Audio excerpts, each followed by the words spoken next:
জুলাই গণঅভ্যুত্থান থেকে উঠে আসা তরুণ প্রজন্মের রাজনৈতিক দল জাতীয় নাগরিক পার্টিকে কেন্দ্র করে ইতোমধ্যেই জমে উঠতে শুরু করেছে নির্বাচনী উত্তাপ।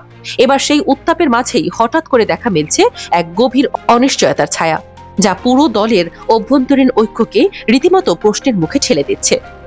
কেননা দলের দুই মুখ্য সমন্বয়ক হাসনাত আব্দুল্লাহ ও সার্জিস আলম এখন হাঁটতে শুরু করেছেন স্রোতের ঠিক বিপরীতে।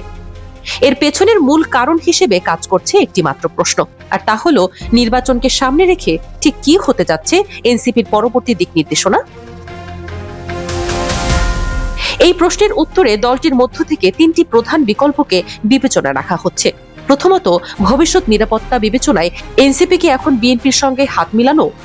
দ্বিতীয়ত, জামায়াতের সঙ্গে আসন সমঝোতায় যাওয়া, অথবা দলের স্বচ্ছতা ভাবমূর্তি ধরে রাখতে ভোটের ময়দানে একাই লড়ে যাওয়া।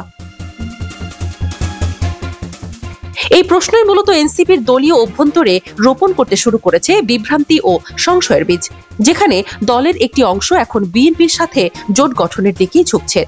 অন্যদিকে দলের উল্লেখযোগ্য একটি অংশ মনে করছে একমাত্র জামায়াতই পারে ভবিষ্যৎ রাজনীতির নিরাপত্তা নিশ্চিত করতে। এই বহুমুখী মতামতের নিরিখে পড়ে দলের মধ্যাকার পুরনো সেই ঐক্য ও সংহতি এখন হুমকির মধ্যে পড়ে যাচ্ছে। এমত অবস্থায় দলের পরবর্তী পদক্ষেপ কি হতে পারে তা নিয়েই তৈরি হয়েছে জল্পনা কল্পনা। এনসিপির তরুণ নেতারা এখন এমন এক সূক্ষ্ম রাজনৈতিক জোটের মধ্যে পড়েছেন, যেখানে সিদ্ধান্ত নেওয়া যেমন কঠিন তেমনি ভবিষ্যতের দিক নির্ধারণের জন্য গুরুত্বপূর্ণ।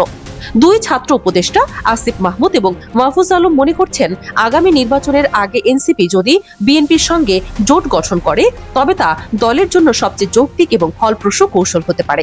তবে এই পথ এত সহজ হবে না, কেননা জোট গঠনের পেছনের সবচেয়ে বড় বাধাই হচ্ছে আসন বন্টনের বিতর্ক।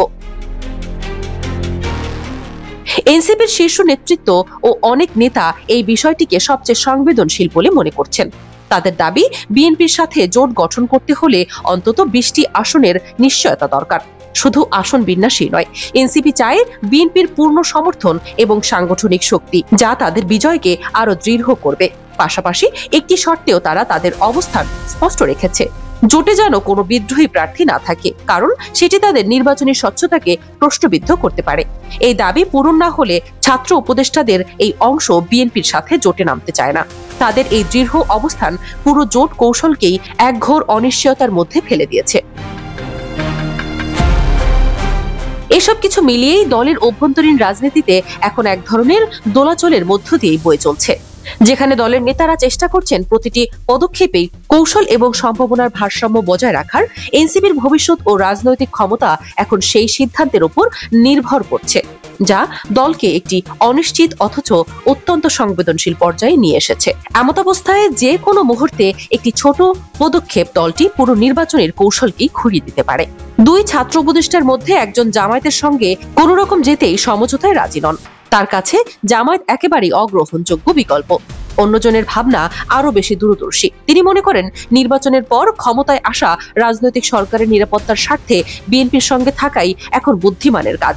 পাশাপাশি জুলাই আন্দোলনে যুক্ত বর্তমান সরকারের একাধিক উপদেষ্টাও চাচ্ছেন এনসিপি বিএনপির সঙ্গে জোট বাঁধুক। সূত্র জানায়, দলের 55 সদস্যের রাজনৈতিক কাউন্সিলের অন্তত 30 থেকে 32 জনেই সেই গোপন বৈঠকে উপস্থিত ছিলেন। বৈঠকে কেবল 2 জন ছাত্র উপদেষ্টাই নন, নাহিদ ইসলাম, আক্তার হোসেন এবং মুখ্য সমন্বয়ক নাসির উদ্দিন পাটোয়ারি সহ অন্যান্য শীর্ষ নেতারাও জোট নিয়ে তাদের সুচিন্তিত এবং স্পষ্ট মতামত তুলে ধরেছেন, যা দলের ভবিষ্যৎ কৌশলে গুরুত্বপূর্ণ প্রভাব ফেলতে পারে বলেই মনে করা যায়।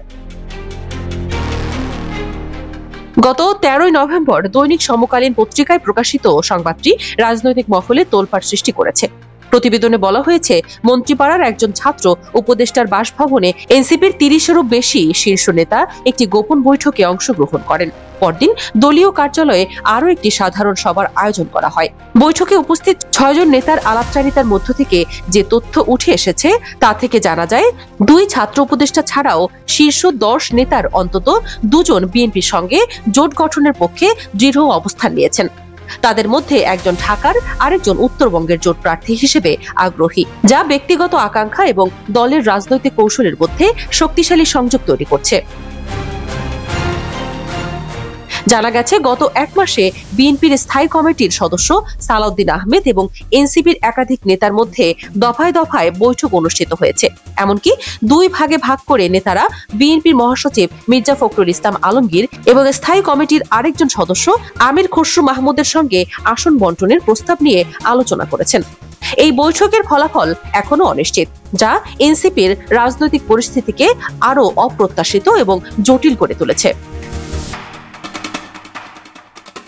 এই আলোচনায় দলের দুই মুখ্য সমন্বয়ক হাসনাত আব্দুল্লাহ ও সার্জিস আলমের অনুপস্থিতি ছিল চোখে পড়ার মতো, যা দলের অভ্যন্তরে নানা কৌতূহল ও প্রশ্নের জন্ম দিয়েছে। সূত্রে জানা যায়, তথ্য উপদেষ্টা মাহফুজ আলম বিএনপির সঙ্গে জোটের পক্ষে সরাসরি পরামর্শ দিয়ে যাচ্ছেন এবং জোট গঠনের ক্ষেত্রে সবচেয়ে দৃঢ় অবস্থান ধরে রেখেছেন। তার এই দৃঢ় মনোভাব দলের অন্যান্য নেতাদের ওপর সরাসরি প্রভাব ফেলেছে। স্থানীয় সরকারের উপদেষ্টা আসিফ মাহমুদ আরো জোর দিয়ে বলেছেন, এনসিপি যদি আগামী সংসদে কার্যকরভাবে নিজেদের উপস্থিতি নিশ্চিত করতে চায়, তবে বিএনপির সঙ্গে জোট বাঁধা অপরিহার্য। তার কাছে এটি শুধু রাজনৈতিক কৌশল নয়, বরং দলের অস্তিত্ব রক্ষার প্রশ্ন। এমনকি সূত্র জানাচ্ছে, যদি এনসিপি জোটে না যায়, তবে এই উপদেষ্টা বিএনপিতে যোগ দিয়ে নিজস্ব প্রার্থী হিসেবে স্থানীয় রাজনীতিতে সক্রিয় হতে পারেন, যিনি ইতিমধ্যেই ঢাকা 10 আসনের দিকে জোর তৎপরতা শুরু করেছেন। এদিকে এনসিপির দাবিকৃত 20টি আসনের বিপরীতে বিএনপি সর্বোচ্চ 8টি আসন ছাড়ার প্রস্তাব দিয়েছে। এতে দুজন উপদেষ্টা এবং জাতীয়ভাবে পরিচিত 6 নেতা নিজেদের আসন নিশ্চিত করতে পারলেও দলের বাকি অধিকাংশ নেতা বঞ্চিত হবেন। এই বঞ্চনার আশঙ্কা তাদের মধ্যে জোটে যোগ দেওয়ার আগ্রহ কমিয়ে দিয়েছে। দলের অধিকাংশ নেতাদের এমন মনোভাবের কারণে আপাতত এই জোটে যেতে রাজি নন নাহিদ ইসলাম এবং আক্তার হোসেন, যা জোটের সম্ভাবনাকে আরো জটিল করে তুলেছে। অন্যদিকে এনসিপির একটি শক্তিশালী অংশ জামায়াতের সঙ্গে জোট গঠনের দিকেই ঝুঁকছে। তাদের যুক্তি, বিএনপি শুধু জুলাই গণঅভ্যুত্থানের আকাঙ্ক্ষা গ্রহণের ক্ষেত্রেই অনাগ্রহী নয়, বরং গণভোটের বিরোধিতায় অবস্থান নিয়েছে। দেশের বিভিন্ন প্রান্তে বিএনপির নামে চাঁদাবাজি এবং প্রভাব বিস্তার সম্পর্কিত অভিযোগ রয়েছে, যা জোটে যোগ দিলে এনসিপির রাজনৈতিক ভাবমূর্তিতে মারাত্মক প্রভাব ফেলতে পারে। অন্যদিকে জামায়াত গণভোটের পক্ষে স্পষ্ট অবস্থান নিয়েছে এবং তাদের বিরুদ্ধে চাঁদাবাজি বা বড় ধরনের কোনো অনিয়মের অভিযোগ নেই। জামায়াতের পক্ষের এই অংশে কেন্দ্রীয় কমিটির বেশিরভাগ নেতানেত্রীরাই রয়েছেন, যারা মনে করেন জামায়াতের সঙ্গে জোটবদ্ধ হওয়াই দলের জন্য বর্তমানে নিরাপদ এবং ফলপ্রসূ কৌশল হতে পারে। এনসিপির শীর্ষ সমন্বয়ক হাসনাত আব্দুল্লাহ এবং সার্জিস আলমও এই অংশের সঙ্গেই একমত, যা তাদের জোটপন্থী অবস্থানকে আরো বেশি শক্তিশালী করেছে। জোটে যুক্ত হলে এই দলের মতে এনসিপি ও বিএনপির মতো সংস্কারের ক্ষেত্রে উদাসীন বলে চিহ্নিত হতে পারে। এছাড়াও জামায়াতের সঙ্গে সমঝোতার মাধ্যমে 40 থেকে 50টি আসনে তাদের প্রার্থী সরানো বা নিষ্ক্রিয় করার সম্ভাবনাও রয়েছে। অন্যান্য নির্বাচনী আসনে জামায়াতকে সমানভাবে সহায়তা করবে, যা দলের জয়ের সম্ভাবনাকে আরো বাড়াতে পারে। তবে এই পরিকল্পনার বিপরীতে একদল মনে করছে জামায়াত একটি ইসলামপন্থী দল হিসেবে পরিচিত, যা এনসিপির সেকুলার ভাবমূর্তিকে ক্ষুণ্ণ করতে পারে এবং কিছু ভোটারদের কাছে নেতিবাচক বার্তা দিতে পারে। সবকিছু মিলিয়ে এনসিপির অভ্যন্তরে এখন পরিষ্কার ভিন্নমত দেখা দিয়েছে। দলের একাংশ মনে করছে মাত্র 8টি আসনের বিনিময়ে বিএনপির সঙ্গে জোট হওয়া সুবিধাজনক হবে না, কারণ এতে অনেক নেতা বঞ্চিত হবেন এবং দলের ভিতরে অসন্তোষের সঞ্চার হবে। এক্ষেত্রে একমাত্র কার্যকর পথ হলো জামায়াতের সঙ্গে সমঝোতা করা বা একাই নির্বাচনে অংশ নেওয়া, যা দীর্ঘমেয়াদী দলের স্বতন্ত্র পরিচয় এবং ভবিষ্যৎ রাজনীতির জন্য নিজস্ব ভোট ব্যাংক গড়ে তুলতে সাহায্য করবে। অন্যদিকে বিএনপির সঙ্গে থাকা নেতাকর্মীদের জন্য জোটের সুবিধা সীমিত, কারণ বিএনপির পক্ষ থেকে কোনো স্থায়ী সহযোগিতা পাওয়ার নিশ্চয়তা নেই। এমনকি বিএনপির কোনো আসন থেকে প্রার্থী সরানো হলে তারা স্বতন্ত্রভাবে লড়তে পারে, যা এনসিপির জন্য নতুন ঝুঁকি তৈরি করবে। ফলে দেখা যাচ্ছে বিএনপির সঙ্গে জোট গঠন করা এনসিপির কিছু শীর্ষ নেতার জন্য লাভজনক হলেও অধিকাংশ নেতাকর্মীর জন্য তা মোটেও গ্রহণযোগ্য নয়।